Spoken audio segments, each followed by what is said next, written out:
Good morning, students. Function of infinitive. Infinitive acts as a verbal noun. यानी infinitive का प्रयोग noun के रूप में यही चल रहा है। इसके पहले जो है 3 हेडिंग हो चुकी है।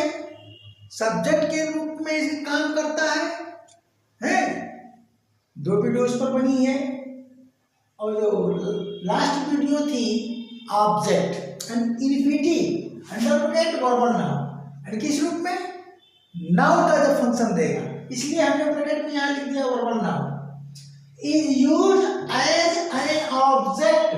देखो object governed by a preposition, इसका क्या मतलब हुआ, यानी प्रीपोजिशन द्वारा अनुशासित किया जाएगा, गवर्न किया जाएगा।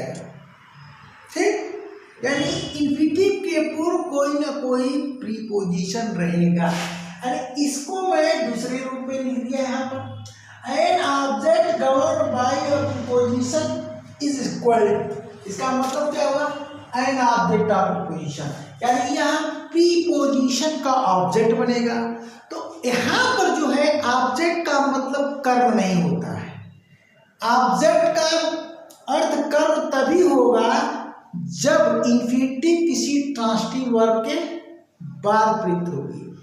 अब इन्फिनिटिव किसी प्रीपोजिशन के बाद प्रयुक्त होगी तो वह प्रीपोजिशन का ऑब्जेक्ट तो कहा जाएगा, परंतु मीनिंग अलग है। उसका अर्थ है विषय, वस्तु या लक्ष्य। इसे आप बॉडी कह सकते हैं, body of preposition, body of preposition, यानी इस ऑब्जेक्ट को आप बॉडी ऑफ प्रीपोजिशन कह सकते हैं अंतर पैदा करने के लिए, क्योंकि उस ऑब्जेक्ट में देखो ऑब्जेक्ट ऑफ ट्रांसिटिव वर्ब, सारे राइटर्स ने यहाँ पर ऑब्जेक्ट का नाम लिखा हुआ है, मैं इसे चेंज कर दे रहा हूँ आपको समझने के लिए। यहाँ पर ऑब्जेक्ट कर्म वाला नहीं है तो जरूरत क्या है लिखने की ऑब्जेक्ट। चलिए, कर्म वाला नहीं है, जितने राइटर्स हैं सब ऑब्जेक्ट ऑफ प्रीपोजिशन लिख दिए, यानी govern by, an object govern by a preposition. इसका मतलब कि ऑब्जेक्ट ऑफ प्रीपोजिशन। तो यहाँ पर कर्म जब नहीं मतलब है तो ऑब्जेक्ट लिखने की कार्य बॉडी लिख दो, बॉडी ऑफ प्रीपोजिशन, यानी प्रीपोजिशन का मुख्य भाग। बॉडी का मतलब निकाय होता है, बॉडी का मतलब देखो बॉडी मीन्स क्या होता है, बॉडी मीन्स निकाय, ठीक, या प्रमुख भाग होता है। क्या होता है, प्रमुख भाग होता है, ठीक है, ठीक, बॉडी, शरीर वाला नहीं जी। तो यहां पर जो है ये ऑब्जेक्ट बॉडी ऑफ प्रीपोजिशन होगा, प्रीपोजिशन का बॉडी बनेगा, प्रमुख भाग, यानी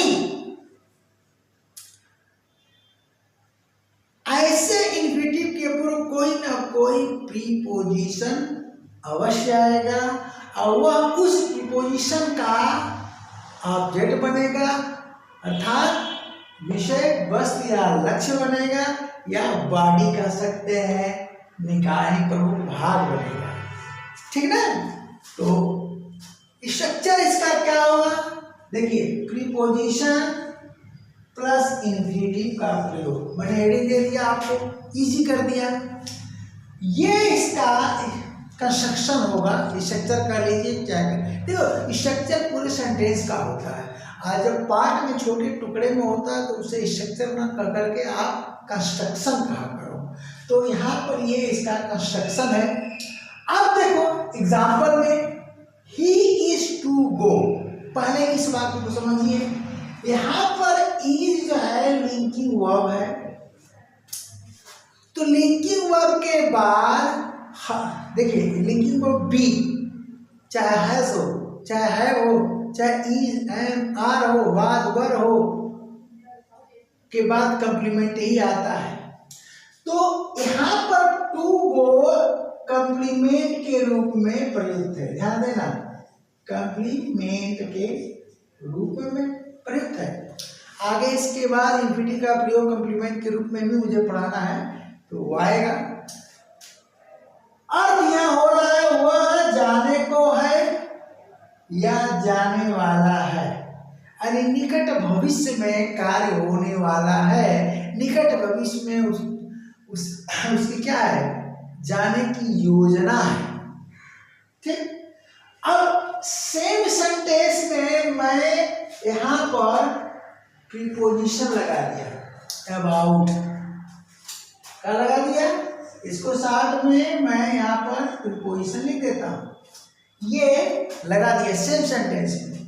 तो यह जो है देखो, यह इन्फिनिटी देखो क्या है, ऑब्जेक्ट बन रहा है इस प्रीपोजिशन का, एन ऑब्जेक्ट ऑफ प्रीपोजिशन। तो यह कर्म तो होगा नहीं, जैसा कि इसके पहले वाले वीडियो में मैंने बताया था, ट्रांसटिव वर्ब का कर्म बनाया था यानी ऑब्जेक्ट बनाया था।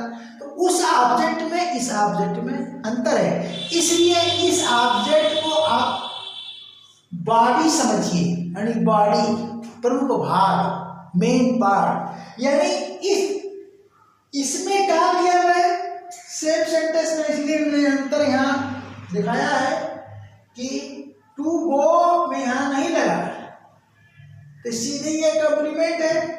अब यहाँ पर हम अबाउट शब्द को जोड़ दिए, मीनिंग में थोड़ा अंतर हो जाएगा, वह जाने ही वाला, ये देखिए तुरंत अब जाने ही वाला है, और यहाँ पर क्या है, वह जाने को है या जाने वाला है। तो आज शाम दोपहर कल भी हो सकता है कि जाए, लेकिन जैसे अबाउट लगाए तो मीनिंग चेंज हो गया, अब शाम दोपहर नहीं और कल नहीं, जस्ट यानी अभी देखो, वह जाने ही वाला है यानी घर से निकलने ही वाला है, ये भाव हो जाएगा, यानी इमीडिएट फ्यूचर इसको कहते हैं। अब शाम को जाएगा, कल जाएगा, तो वो तो रिमोट फ्यूचर में चला जाएगा, 4 घंटे बाद, 10 घंटे बाद, परसों नरसों जाएगा, इसका भाव होगा। और यहाँ पर क्या है, इमीडिएट फ्यूचर, तुरंत जाने वाला है, ठीक ना, तो ये भाव इसका बदल देता है। अब यहाँ भी यह लिंकिंग वर्ब है, ध्यान देना, लिंकिंग वर्ब है। तो अब यहाँ पर प्रीपोजिशन प्लस इंफिनिटिव, चीज को समझिएगा बढ़िया से, प्रीपोजिशन प्लस इंफिनिटिव, ये दोनों मिलकर कंप्लीमेंट बनेंगे। ये देखिए, दोनों मिलकर हम सी लिख देते हैं, सी लिख दिया, दोनों मिलकर कंप्लीमेंट बन रहे हैं। यहाँ पर कंप्लीमेंट सिर्फ और सिर्फ टू गो है, जबकि यहाँ इस सेंटेंस में कंप्लीमेंट क्या है, अबाउट प्लस टू गो दोनों है, तो भाव थोड़ा सा चेंज हो जाता है। अब यहाँ चलिए अगले नेक्स्ट एग्जांपल पर, the train was to go, ये देखिए कंप्लीमेंट है और ये लिंकिंग वर्ब है पास्ट टेंस में, ट्रेन जाने को थी, ठीक ना, पास्ट टाइम में, व्यक्ति देखा स्टेशन से गुजर रहा था तो जाने को थी।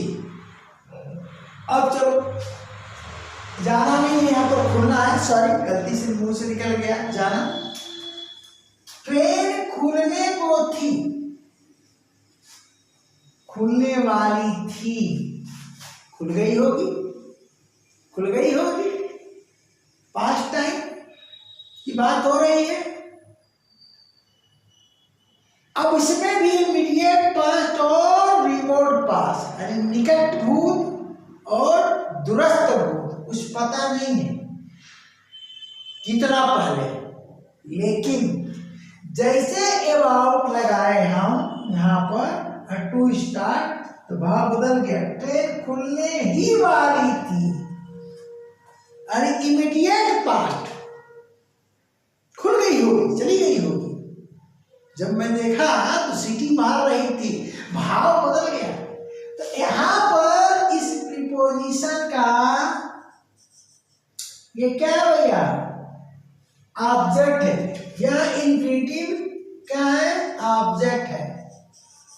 इसका, इस प्रीपोजिशन का, यानी वहां नहीं जगह है, हम यहां लिख दे रहे हैं। यह इंफिनिटिव क्या है,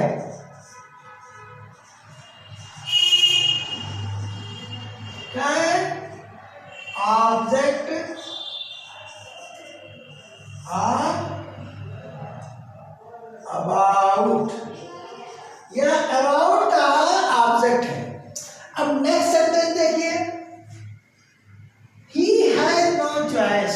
अगर हम यहीं पर फुल स्टॉप कर देते हैं तो अर्थ होगा उसके पास कोई विकल्प नहीं है। देखिए यहाँ पर हम ये पोर्शन अंडरलाइन करते हैं, ये वाला पोर्शन अंडरलाइन कर देते हैं और इसको अंडरस्टूड कर देते हैं। यहाँ पर फुल स्टॉप हो जाएगा तो ये बंद हो गया। उसके पास कोई विकल्प नहीं है, किस बात के लिए, कोई कार्य करने के लिए।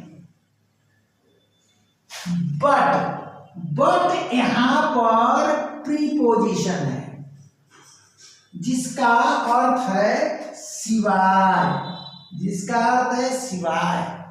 अब इसके बाद टू गो लगा इंफिनिटी। तो इंफिनिटी में देखिए धातु प्लस में आ रहा है, हमने बताया था ना, चाहे जिरंड हो चाहे इंफिनिटी, धातु प्लस ना में नी का अर्थ देता है। उसके पास जाने के सिवाय कोई विकल्प नहीं है। तो इस बट के बाद टू गो आ रहा है। एक चीज का और ध्यान दीजिएगा, बहुत इंपॉर्टेंट है ये, है ये इंपॉर्टेंट सेंटेंसेस बहुत आता है नो चॉइस के साथ। नो चॉइस यानी नो चॉइस के साथ हमेशा बट प्लस इन्फिनिटिव का ही प्रयोग होता है, बहुत परीक्षा में आता है। तो अगले क्लास तक के लिए tata bye bye, thank you.